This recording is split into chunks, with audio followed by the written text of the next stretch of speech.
It's the Earfun UBoom. You haven't seen it a lot on my channel, other than when it first came to the market. Why is that, Al? Well, because, yes, it was a little bit bright and a lot of people liked it. But, yes, it wasn't my favourite speaker. But, do you know what? 2022, along comes UBoom L. What does the UBoom, what does the L stand for? The L stands for larger. It's a UBoom larger than the original Earfun UBoom. Not just that, as you can see, it's a different form factor. Was sort of 360 degrees, now more of an on-axis speaker, but L larger. Well, 45mm drivers, 55mm drivers, bigger drivers, and not just that, it's tuned by a master geek. This is what makes this really, really interesting. It's tuned by a YouTuber. Who's it tuned it, Al? It's tuned by Oluv. Oluv's actual real name is Olaf Lubanski. I know him because, and you probably know him, a lot of you will know him, one of the original reviewers of Bluetooth portable speakers. At the moment, about £70, $70. Seems a decent price for a speaker that has been hand-tuned. What do you mean hand-tuned? Obviously, all these speakers come with DSP. They are all EQ'd. You wouldn't be getting almost any bass without some sort of EQ in all these Bluetooth speakers. Of course, in the modern world, active speakers, you can do that. So he's tuned individually, each and every volume step. His overriding aim was to produce a speaker that doesn't distort at any level, even at maximum volume. We've got two modes. We've got indoor mode, outdoor mode. Indoor mode is tuned towards a smooth, flat response without enhancing any frequency spectrum, while outdoor mode gives you that extra bass and clarity. Sounds good on paper. Of course, we're going to have a listen. We're going to look at exactly what is going on. But for me, personally, it's really, really interesting. I will give you the other headlines. It is indeed IP67. That means you can immerse it in up to 1 meter of water for 30 minutes. But the 6 means it's also dust-proof. Something else I found interesting, I'm going to do the specs at the end of the video. I'm going to make you watch the whole video to find the specs. No skipping, that's not allowed. But what is interesting is they've got a video mode. Well, you can't watch videos on that, Al. You can't watch videos, but hey, when you're listening on, using this for your audio and you're doing this via Bluetooth, latency is everything. When you listen to music, latency is not an issue. But when you're watching videos and you want the lips to be in sync with what you're watching, latency is everything. So there's actually two latency modes. If I press the Bluetooth button twice, it's gone white. It's now in video mode. Video mode means it's lower latency. I'm going to get to the measurements at the end. However, they've got a low latency mode.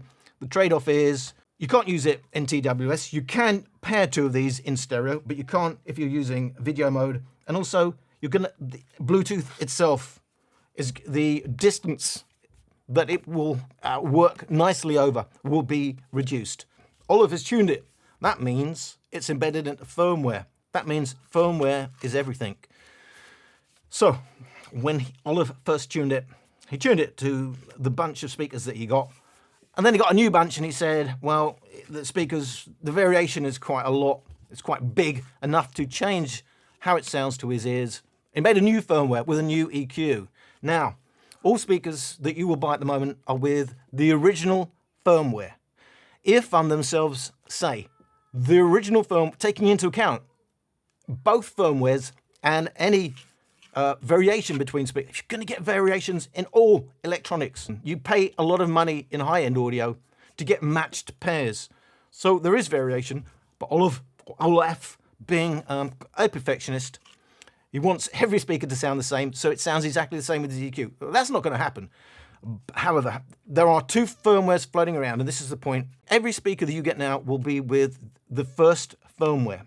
Earfun say there's only a 3% difference between any one speaker and whichever firmware you use. So for them, they say the difference is minimal. They also say they will make the new firmware, the stock firmware, but those new productions will not, the new speakers coming off the production line will not hit the market till about September. I'm all about reviewing speakers as you are most likely to get them. You will be getting, for now, till about September, the old firmware. There will be a link in my video to the new firmware if you want to try manually update to Oluf's new firmware. Personally, it always carries a risk, so it's not something I would ever recommend unless it was making a huge difference. Without hearing the new firmware, I'm not going to put the new firmware on here, but I have lost speakers doing these firmware updates because it's not a straightforward firmware update. You have to manually go in, hook it up via USB, use the media tool that you get. So it's a manual process that isn't without risk. First thing we're going to do is just get an indication from the frequency response measurements of what we may be getting down the road. But it's only an indication. Lots of real-time stuff going on in these speakers. So using a sine wave sweep does not tell you the whole story, but I will give you an indicator of what we may expect. Earfun UBoom L, indoor mode. So this is the balanced mode. It's pretty flat, all the way to about 6 kilohertz, where we have a bit of a boost. It's going to make it sound a little bit bright. We're going to limit bass around 80%. And it looks like at maximum volume, we're going to lose some of the high-end brightness. It's going to be focused more around that 3 kilohertz mark. Outdoor mode, it's more V-shaped. It's more V-shaped, and for each volume step, it looks like it goes louder anyway. We've got a bigger bass boost than we've got on the indoor mode, and a boost at the high end, but not quite as much as it looks, because it looks like it's just going louder altogether. So tuning looks quite promising. It looks pretty flat in the indoor mode. It's got a high-end lift. That may be a matter of taste. And then outdoor mode, it's more V-shaped, a bit more bass, a bit more at the high end. It's a good alternative to the indoor mode. If we overlay indoor and outdoor around 60% volume, you can really see the basic difference between the two is it's V-shaped in outdoor mode, it's a boost in the low end, it's a boost in the high end. So already we can see when we talk about this is going to be a flat frequency response, well, it's between about 150 hertz and 6 hertz. It is flat. It's pretty flat for a speaker like this.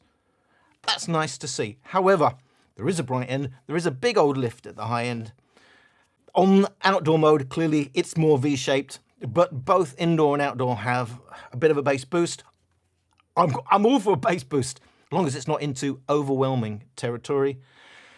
And that high end lift is there on the indoor, and it's even bigger on the outdoor. We'll have to see how that works out when it comes to real world listening. The other thing we can see is you hit the mode button. So that's the mode button. I think it's supposed to look like a house. Default mode, indoor mode, no light. You hit the house button, goes white, tells you that you are in outdoor mode, but it goes louder everywhere. So even if it was the same frequency response, which would be silly, between indoor and outdoor, it would sound more dynamic to your ears because it's just going louder. However, it is doing real things.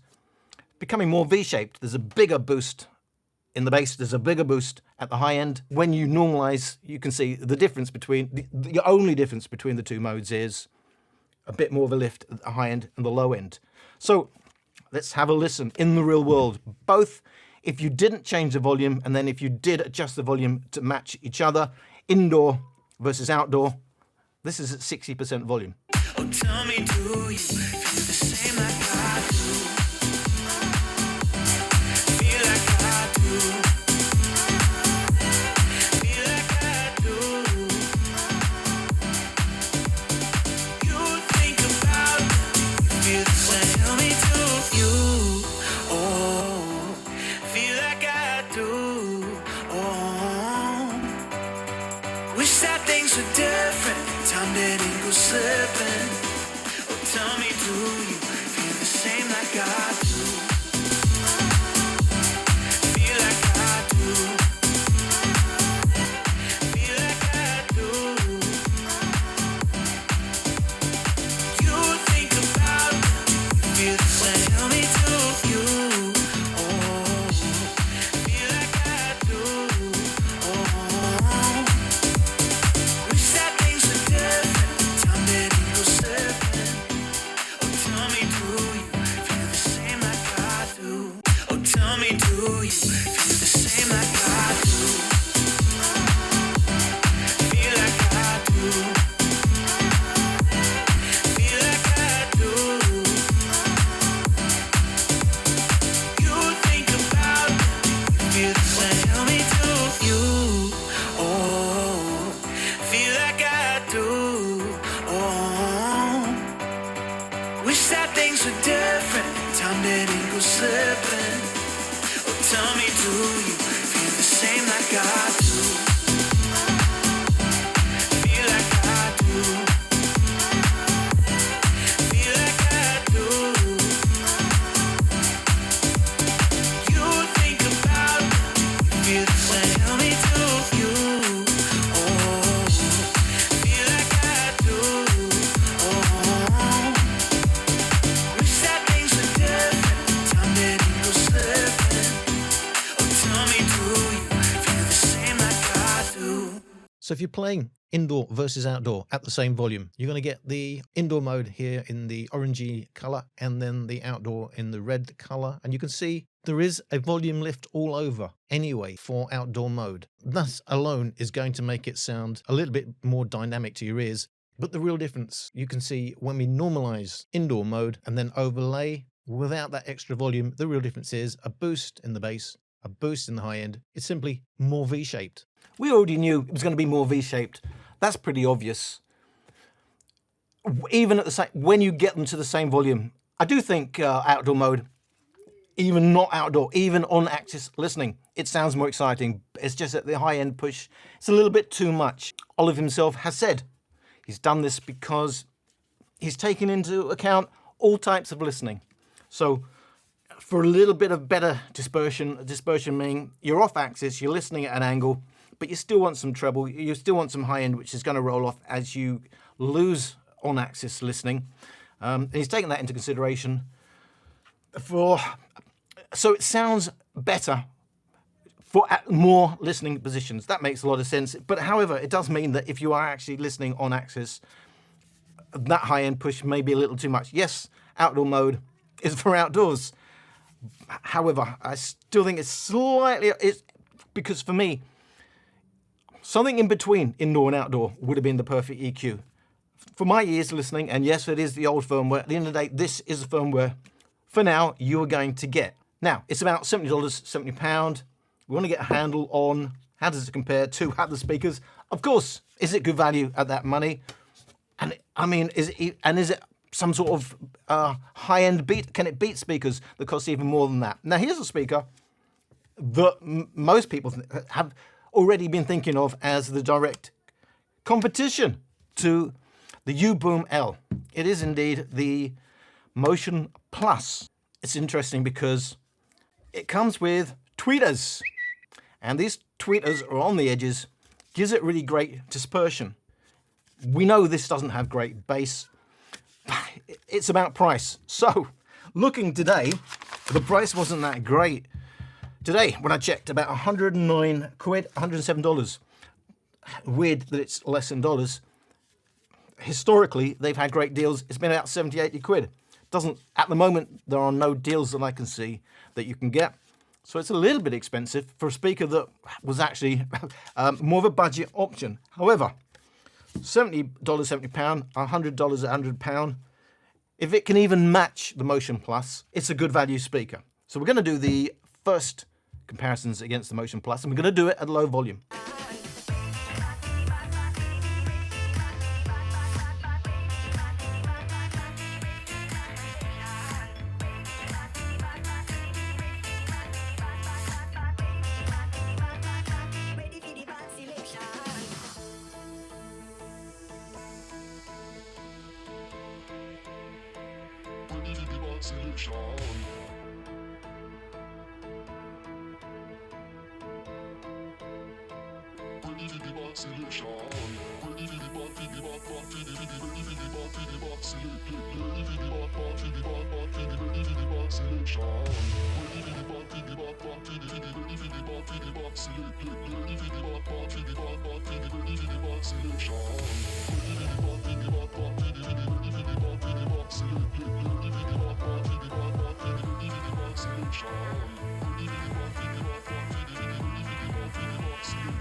So indoor mode versus Motion Plus in custom mode.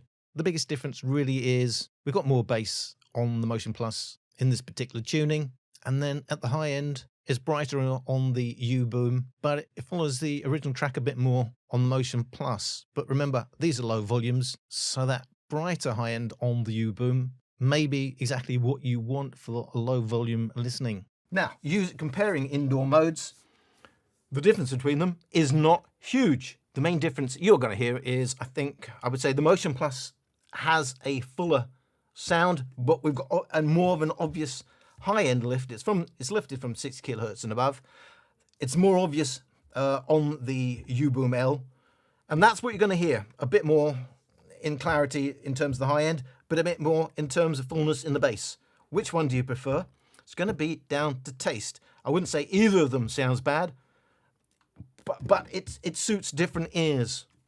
If your ear's a bit more attuned to bass, you're going to prefer the Motion Plus. If you're more of a purist, and it's just about clarity, you may well prefer the indoor mode on the UBoom L.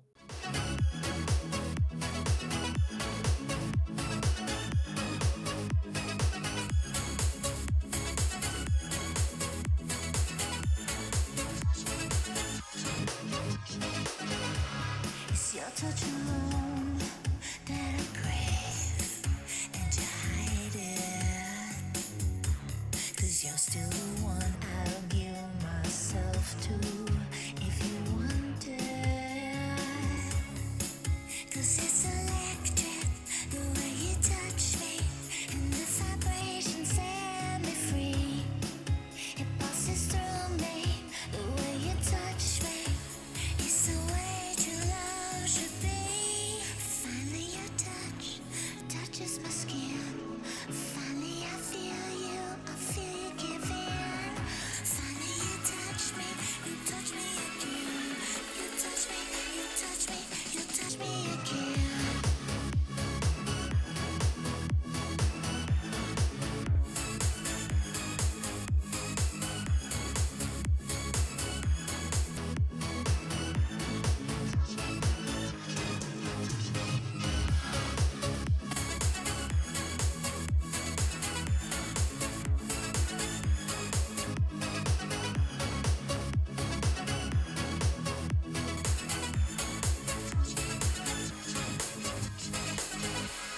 Outdoor mode, well, the bass is really similar now, but the Motion Plus has a bigger upper bass push, while the UBoom L has the obviously brighter high end. Again, it's not natural, but these are low volumes. It may be, for your particular ears, something you want. We switch to outdoor mode on the UBoom L. The difference is even more obvious. We've already said it becomes more V-shaped, and so by its very nature being V-shaped, you're going to get recessed mids. And that becomes an obvious difference listening to these two speakers. I still think the Motion Plus sounds fuller, even with its lifted bass, but because it's now quite V-shaped, it sounds more natural to my ears on the Motion Plus. And it's a bit thin sounding because of how V-shaped it is on the UBoom L. And that's why we've really got to take into consideration how you listen to it. If you're only listening on Axis, the Motion Plus may be your best bet. If it is all about all-round listening, it's over there and I'm moving here and I'm going up there.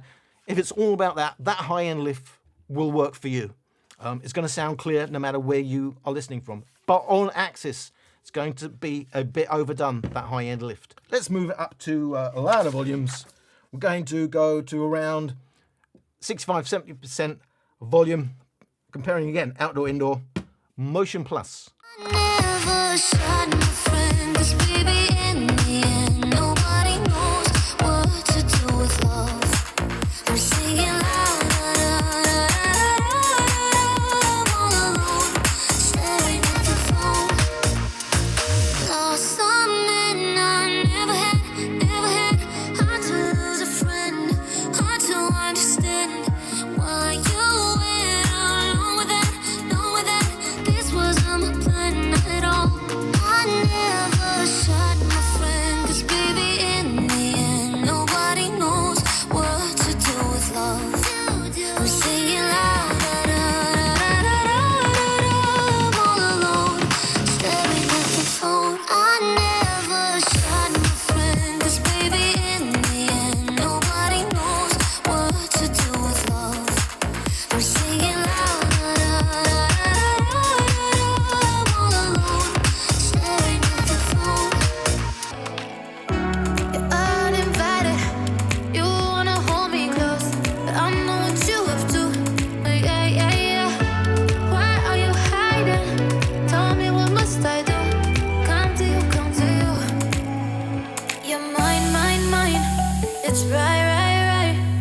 It's right now. Why are you hiding? Tell me what must I do? Come to you, come to you.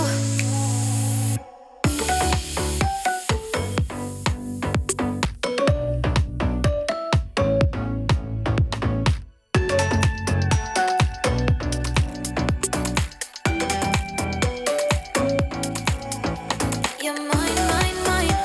It's right. It's right now. Why are you hiding? Tell me what must I do? Come to you, come to you.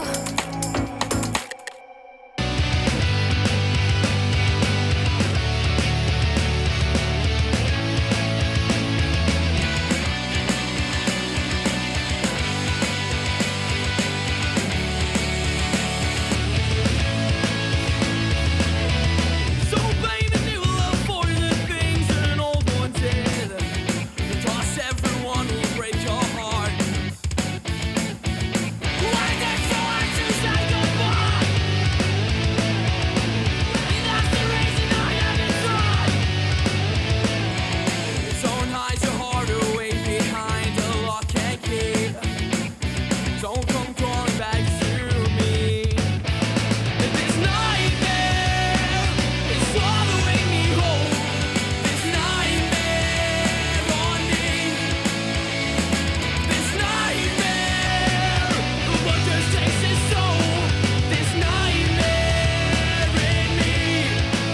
Indoor mode, which is said to be the balance mode, slightly subdued in the bass and with the trademark lift at the high end compared to the Motion Plus in green. It is a big lift if you compare that high end lift, the white line, to the original track.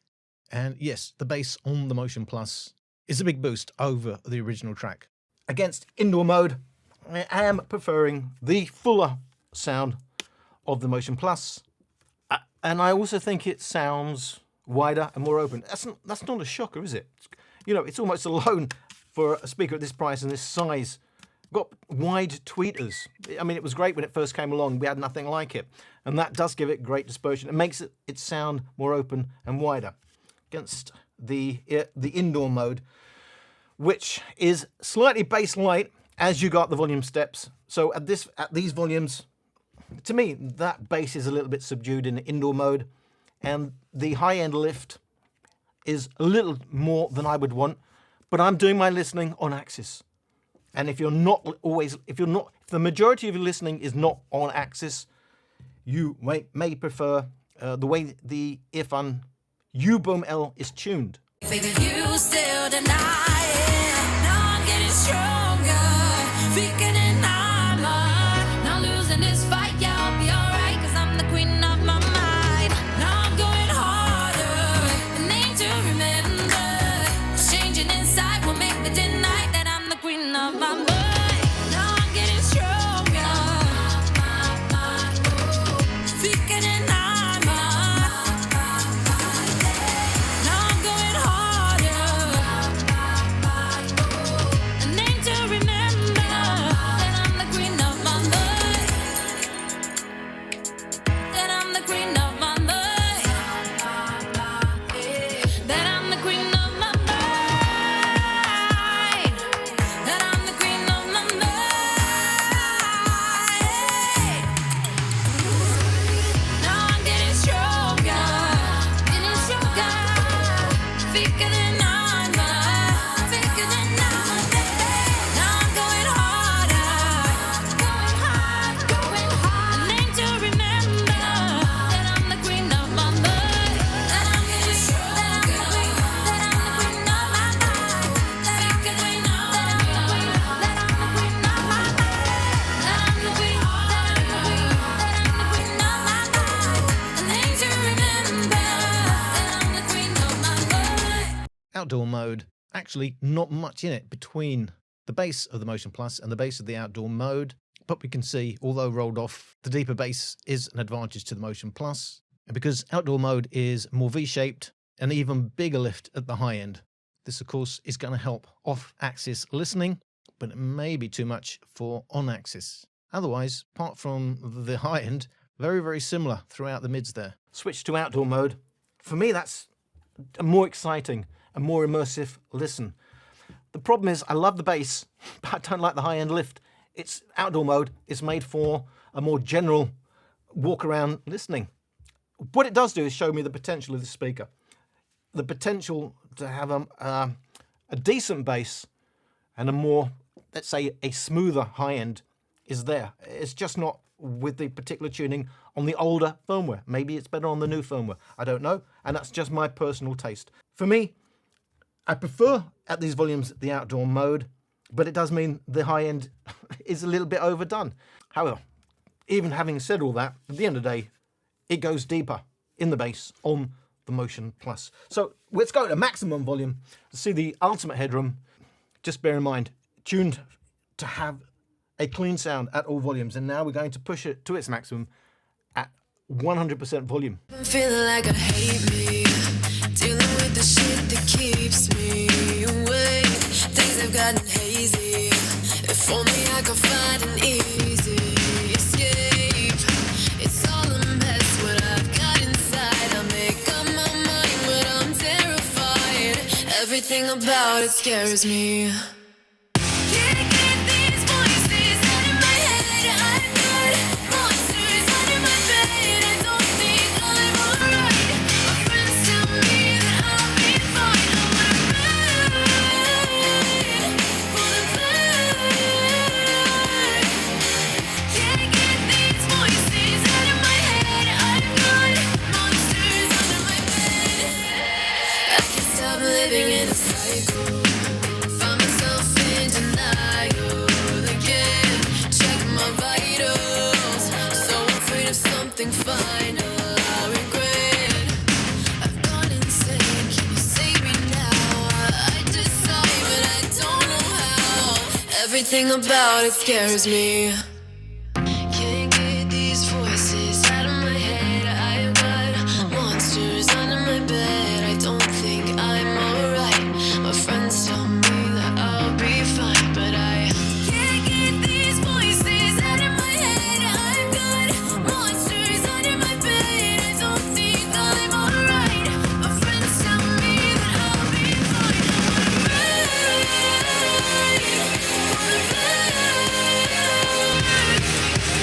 Can't get these voices out of my head. I've got monsters under my bed.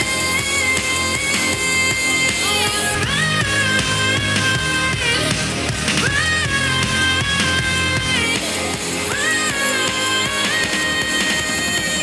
Can't get these voices out of my head. I've got monsters under my bed. Maximum volume, in pure Luf's terms, UBoom in outdoor mode is the loudest, followed by just 0.2 decibels quieter is the Motion Plus in its heavy EQ mode, and 0.7 decibels behind that is the UBoom L in its indoor mode. But the story is 300 hertz and down into the bass. The Motion Plus in heavy EQ is way more bass heavy at maximum volume. The UBoom is stronger in mids, then there isn't too much between them until about 6 kilohertz when UBoom in its outdoor mode has the very bright high end still.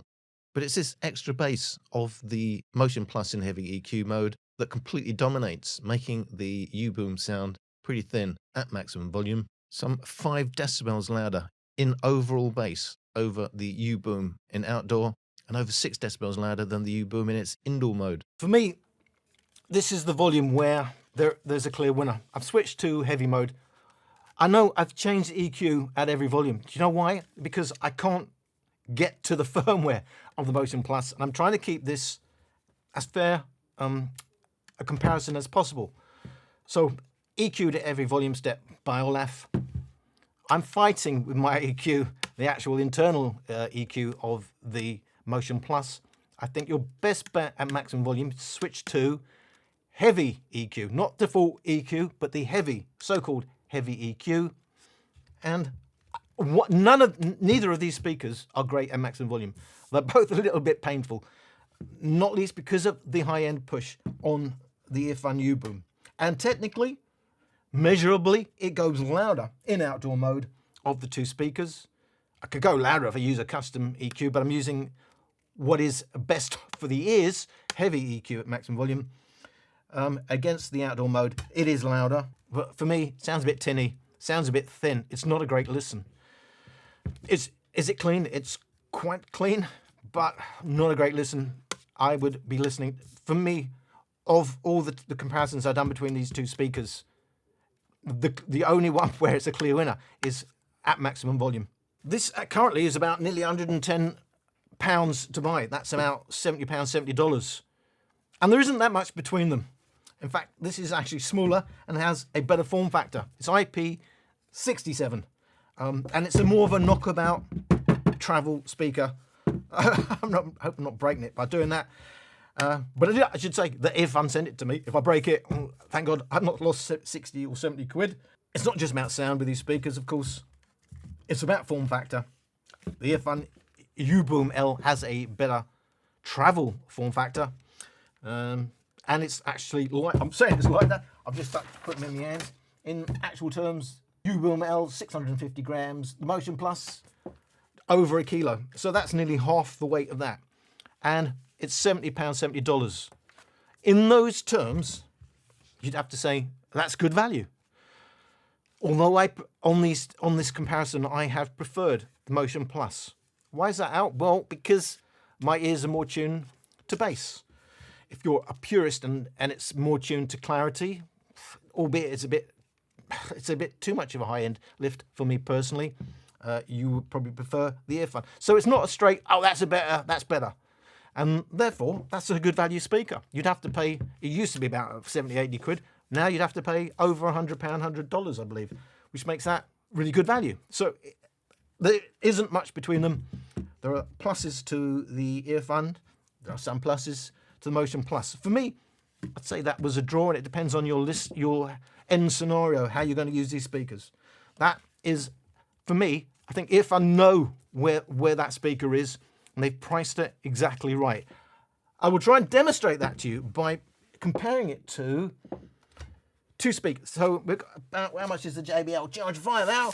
Well, you'd have to pay about 140 quid, $170. $170 for a speaker like that. That's a lot of money. It's mono, but it's got a separate woofer and tweeter.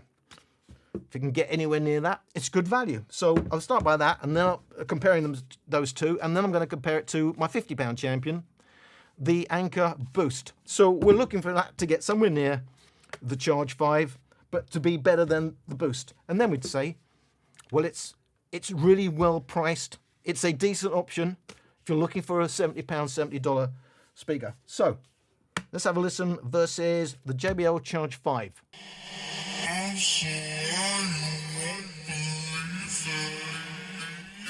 Star-crossed lovers underneath the covers.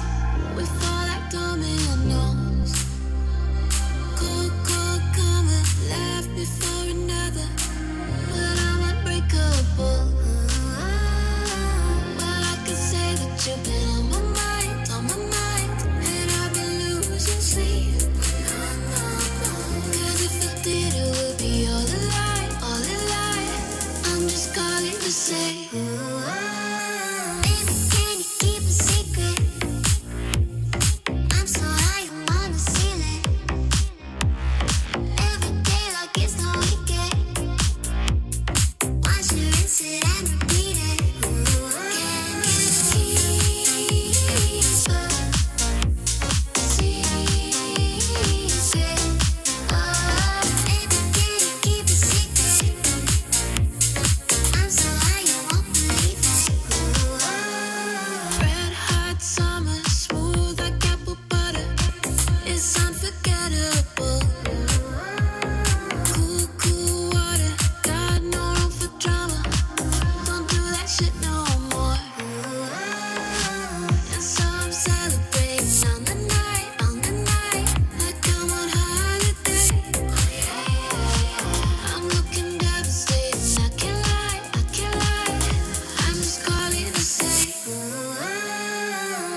Do you know what? In outdoor mode, it's not a million miles away from the JBL Charge 5. Again, that's why I think outdoor mode is close to being a really good mode, just too much high-end lift. And that's what you're left with. That's going to sound, if you're on axis, that's going to sound smooth. That's going to sound a little bit too edgy, a little bit too bright. If you're not on axis, that's going to probably sound a lot better to your ears. However, what it can't do is match the deep bass. It can match the mid bass, it can't match the deep bass of the JBL Charge 5, which is going to sound fuller. That's stereo, that's mono. So again, but look, it is half the price. So again, telling us it's a good value speaker. We are around 60%, well, at 70%, I think. Are we 70%? Yeah, on the indoor mode. And it becomes too subdued at these higher volumes for me, indoor mode. We know the potential is there for the bass because we know that from outdoor mode. For me, we need more outdoor mode. As I said, always said, there's something in between the indoor and outdoor would work. However, subdued bass, but still with a high-end lift, isn't a great listen for me. I do prefer the outdoor mode. But if I could bring the high end down, which is good with third-party EQ, would be a good listen. Again, it looks like it's well priced. It looks like Earfun know where the speaker should be. £70, $70. You can't argue. I can't think of something that's at this point that would challenge it at that level of money. But we need to see that it can do better than the Anker Soundcore Boost, which is around the £50 mark. And actually, what is it? $49, $59, £49. How does it compare?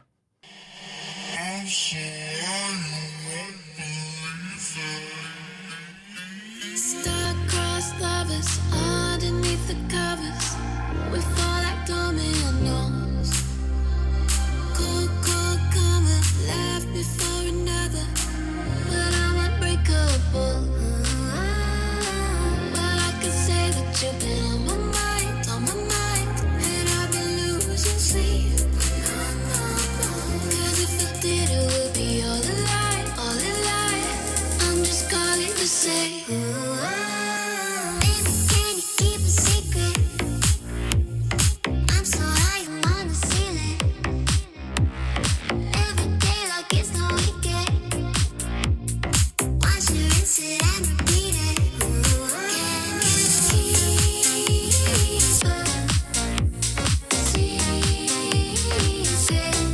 Oh, baby, can you keep a secret? I'm so high, you won't believe it. Red hot summer, smooth like apple butter. It's unforgettable. Cool, cool water, got no room for drama. Don't do that shit no more. And so I'm celebrating on the night, like I'm on holiday. I'm looking devastated, I can't lie. I'm just calling to say, baby, can you keep a secret? I'm so high, I'm on the ceiling. Every day like it's no weekend. Once you rinse it and repeat it. Baby, can you keep a secret? I'm so high, I'm on the ceiling. Every day like it's no weekend. Once you rinse it and repeat it. Can you keep a secret?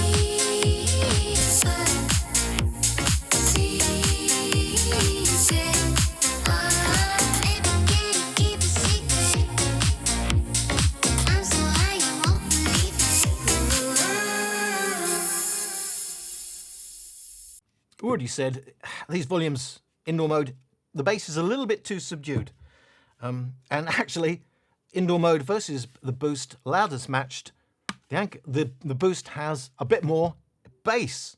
But even taking that into account, I would say indoor mode versus the Boost, I think indoor, it does sound better. To me, to my ears, you know, it costs a little bit more, and that's why, again, to me, the price is exactly where this speaker is, for about £70, $70 speaker. It's a bit better than the Boost, sounds a bit better to your ears. It's not a perfect listen, but again, what is? Certainly, indoor mode is a better listen, and then we switch to outdoor mode. It sounds fuller, it sounds a better listen, but if you're on axis, the high end is a little bit too much. But if you go off axis, then it's a no-brainer. It's a win for the Earfun UBoom. Look, it is bigger. It costs a bit more. And it says to me that's where the speaker should be, about £70, $70. I think that's priced absolutely in its slot. It's not a Charge 5, but it's not a million miles from it.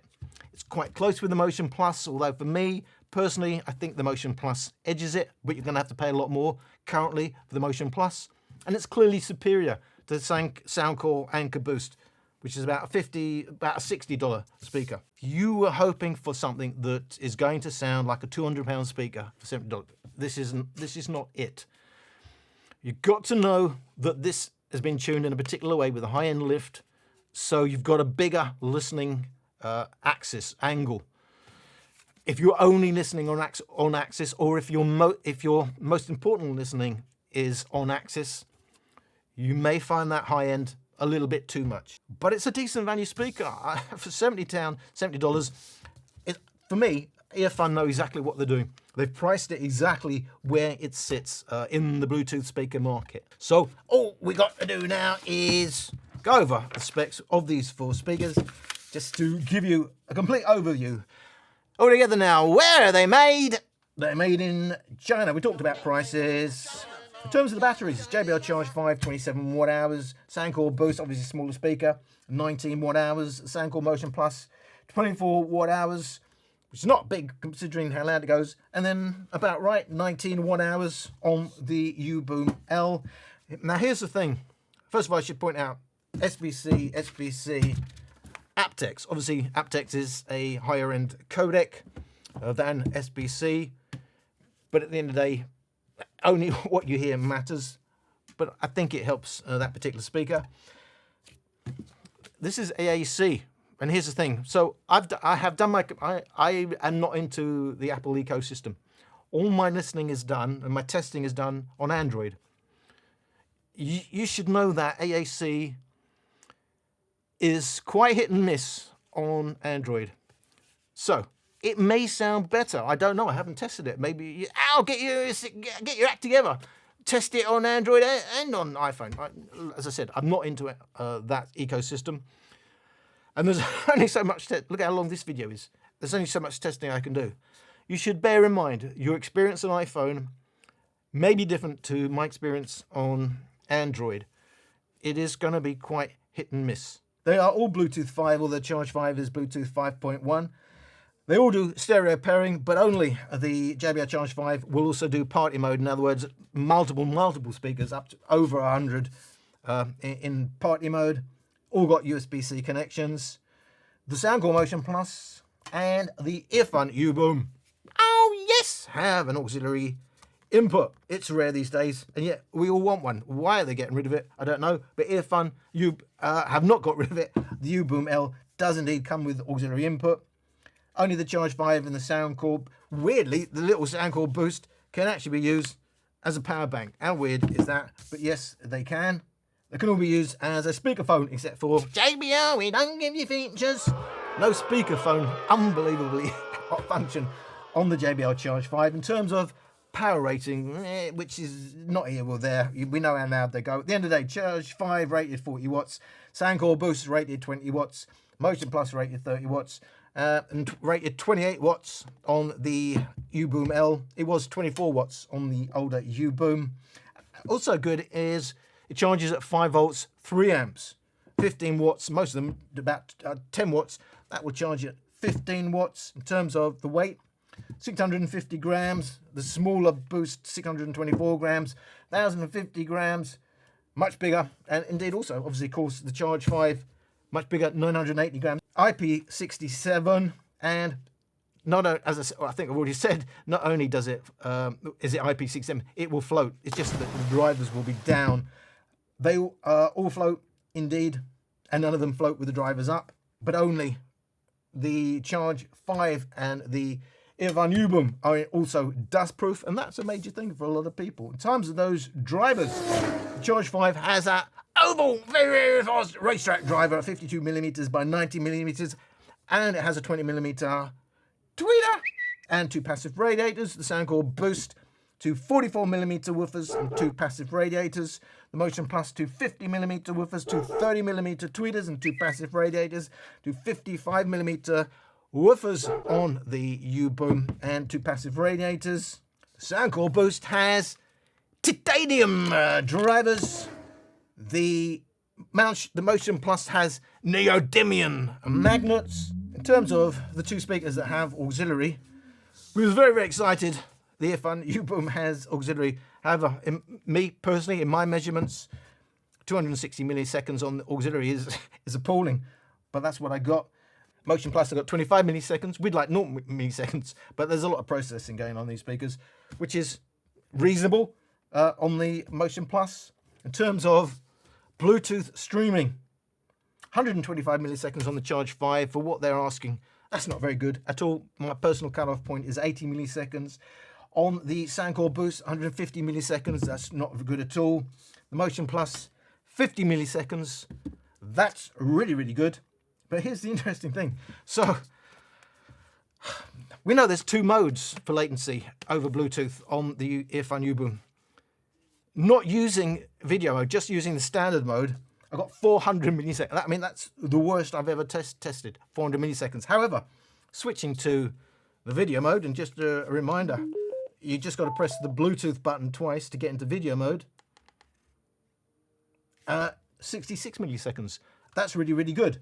So you do have the ability to have low latency, in sync, lip sync with the video, but you have to switch it to video mode, and you can't do that if you're pairing two of them in stereo, and you will lose the distance over which you can connect. However, I can't think of a speaker that I've had where it's got the second mode to reduce the latency, and that's great. But 400 milliseconds without doing that, it was unbelievable how bad it was.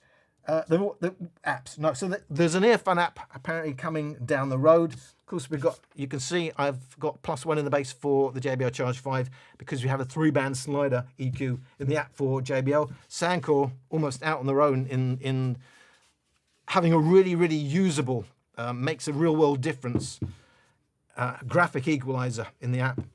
And so Soundcore Boost and the Soundcore Motion Plus, they both have great EQ.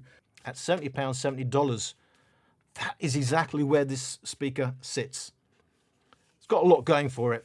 And I'm doing this with the old firmware. For all I know, the new firmware, which won't hit till about September for speakers that you buy, but you do have the ability to do that update manually. As I said, got the links in the description. Just for me personally, it's not something I ever recommend because you always have a risk of knackering your speaker, especially in the way we have to do the firmware updates on this speaker. But for this firmware, on this particular Earfun UBoom, it's not a bad listen. It's a decent listen for a £70 speaker. You'd have to pay more to get a better sound. There's no doubt about that. For me, the EQ is not perfect. For me, I'd like a fuller sound. The high-end lift is a bit too much, and that's because I do most of my listening on Axis. If you do most of your listening not on Axis, then that EQ may be absolutely perfect for you. So just to reiterate, a lot of what I'm saying about this speaker will end up being, how do you use that speaker? Off Axis, fantastic tuning. If most of it is on Axis, the high end is a bit too, to me, it's pushed a bit too much. I'd like a fuller sound, to be quite honest. The potential's there. For the outdoor mode shows me the bass can be pushed without going into distortion territory. The bass would be there. Just bringing the high end down anyway will make the bass sound fuller. So it's a positive review, depending whether you thought this was going to be a £200 killer speaker. But if you had no expectations, you'll be pleasantly surprised to hear there's a new option around £70, $70. It's going to sound decent to you. But just bear in mind your own usage. Do you listen on Axis or off Axis mostly? And that will affect how you judge this speaker. So, hope you got something out of this video, and I hope to see you in my next video. Thank you for watching. I ain't about that life. I ain't about that life. Ain't no project wife, got my logic right, guess I'm not your type. I ain't about that life. I ain't about that life. Sorry, I ain't get it right. I'ma just live my life. I ain't about that. I ain't about that life.